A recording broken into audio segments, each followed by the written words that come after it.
Dans une heure de temps à peu près, je vous appelle. Comme ça, vous envoyez chercher ce qui est fini.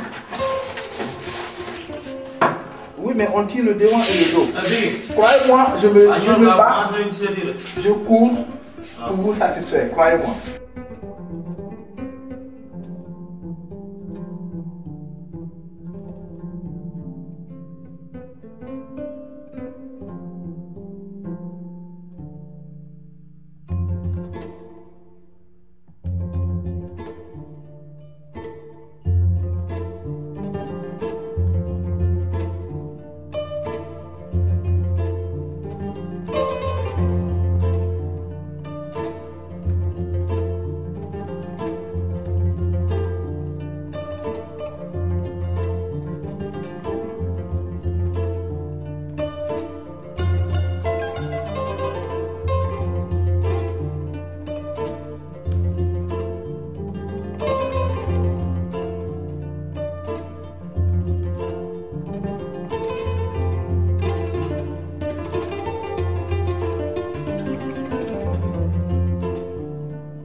De sérigraphie, ça veut dire quelque chose qui se fait par série. Donc sérigraphie déjà veut dire quelque chose qui se fait par série, par plusieurs. Pour moi, tout le monde peut être sérigraphe, dans la mesure où tu sais apprécier, tu sais ce qui est beau et tu sais ce qui n'est pas beau, tu es sérigraphe. Donc, parce qu'en sérigraphie, il faut déjà passer par plusieurs étapes. C'est-à-dire, déjà, des maquettes à faire, des installations, des tirages et des tirages faits par série. Donc plusieurs. Multiplier ça. C'est-à-dire qu'une fois les maquettes et les écrans faits, tu dois procéder à des tirages, à plusieurs tirages, des milliers, des centaines, des milliers, voire même. J'ai fait la menuiserie, j'ai fait la maçonnerie, j'ai même géré une boutique pendant au moins une année. J'ai fait la sculpture, mais naturellement je suis dessinateur. Je suis un artiste, je suis dessinateur. Je fais les tableaux, les portraits. En fait, je fais tout ce qui est art, la sculpture, le dessin et la peinture. Avant de... Bon, et la sérigraphie, je suis entré dans la sérigraphie peut-être par curiosité, je veux dire. Parce que chaque fois, je dépassais l'atelier et je voyais le gars exposer pas mal de t-shirts. Et tous les dessins qui étaient sur les t-shirts se ressemblaient. Donc un jour, par curiosité, je suis rentré chez le gars, j'ai demandé, mais comment est-ce que je peux arriver à faire des dessins? Puisque moi j'étais dessinateur, j'ai voulu savoir comment est-ce que le gars arrivait à faire les dessins et tous les dessins étaient identiques sur les t-shirts. Donc c'est ce qui m'a fait rentrer dans cette sérigraphie.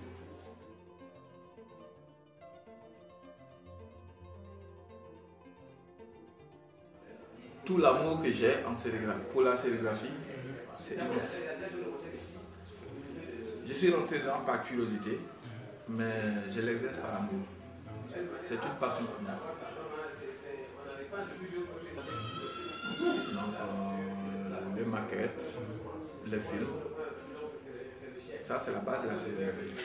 Maintenant, le matériel, il y a la soie, il y a l'ébullition, il y a les écrans. Quoi d'autre? Oui. Et les encres. Oui. Quel est le rapport entre la sérigraphie et l'infographie? Mais ça va de pair. Ça va de pair.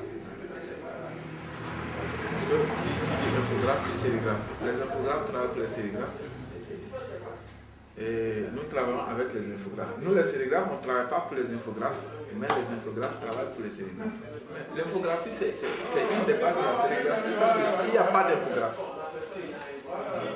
d'infographe, pour faire le film, il n'y a pas de sérigraphie.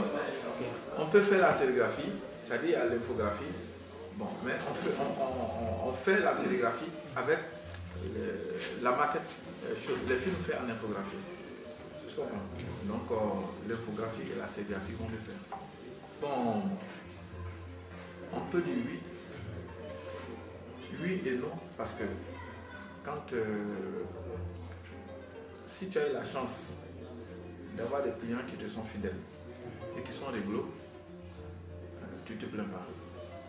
Mais si tu as eu la malchance d'avoir des clients qui ne respectent pas les règles des jeux, ben là c'est là où il y a le gars qui blesse. Mais dans tous les cas, on ne se plaint pas. Un bon sérigraphe qui fait un très bon boulot, n'a pas besoin de se faire une publicité. Parce que son travail se fait de bouche à oreille. Donc il n'a pas besoin de se faire une publicité. Par contre, il y a des grandes maisons de sérigraphie qui ont d'immenses moyens, qui ont des sociétés bien structurées avec les moyens matériels vraiment importants. Donc ils n'ont pas à se plaindre, ils ont des démarcheurs, des commerciaux. Donc ils s'en sortent mieux. Parce qu'en sérigraphie, on emploie vraiment du monde. Vraiment du monde. Moi, je suis une petite boîte. Et par contre, je sais qu'autour de moi, je fais travailler pas mal de personnes. Ces gens ne se plaignent pas. J'ai des commandes en tout. Un t-shirt, un autocollant, un banderole.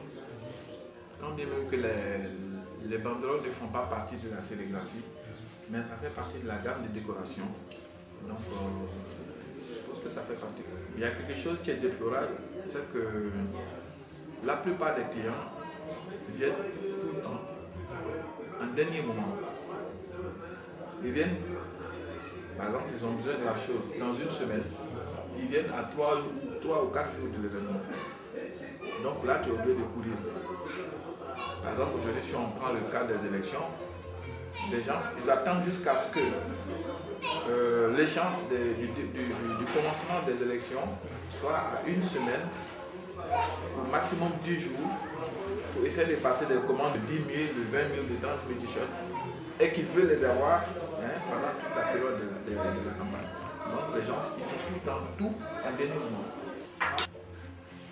Man maay tudd Ndaté Ly madame Yao Fisselo parce que métier bi moom daf ko bëgg na ko te xam naa ni mën na li muy def à chaque fois bu ma gisee man damay kii ci moom sax bu ma gisee yeneen tirage bu ma gisee tirage yi am defu sax dama koy ne kii daal li ngay liggéey ak li ñeneen ñi di liggéey du benn parce que li muy def daf ko bëgg daf koy def par an xam nga moom dafa généreux toujours man dama koy wax clients yi dañ koy tromper à chaque fois toujours dama koy ne yow toujours lii dañ la koy def defaat la ko parce que moom loo ñëw wax ko rek loolu lay gëm boo ko joxee avance boo ko joxul avance su yoree day jël xaalisam dem liggéeyam mais franchement man nee naa ko yow li ngay liggéey man gisuma fi ko la dàq liggéey. Ma femme, Ndaté, ça je sais pas comment on peut le dire, mais non, elle est sympa.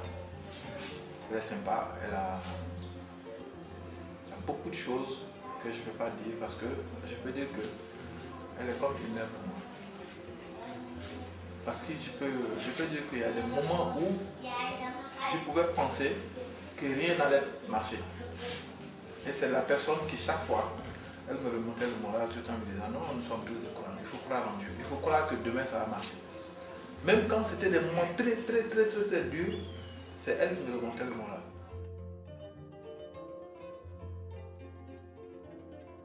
Moi en fait, j'ai un don. J'ai le don de regarder et capter dans l'immédiat. D'abord, je suis naturellement, je suis né artiste, je suis né dessinateur.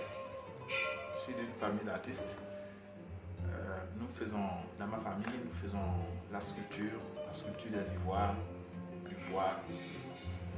Ma mère faisait la porcelaine. Mon père, il taille bien le bois. Donc je suis d'une famille d'artistes. Tant bien du côté de ma mère que du côté de mon père.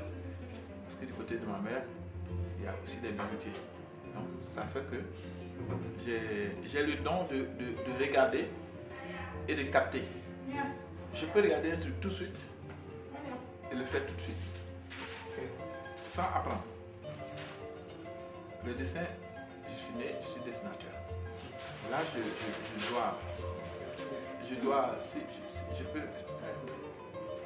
je peux te dire que je dois, comment ça s'appelle, le fait que je suis resté dans le dessin, je dois ça à un Sénégalais.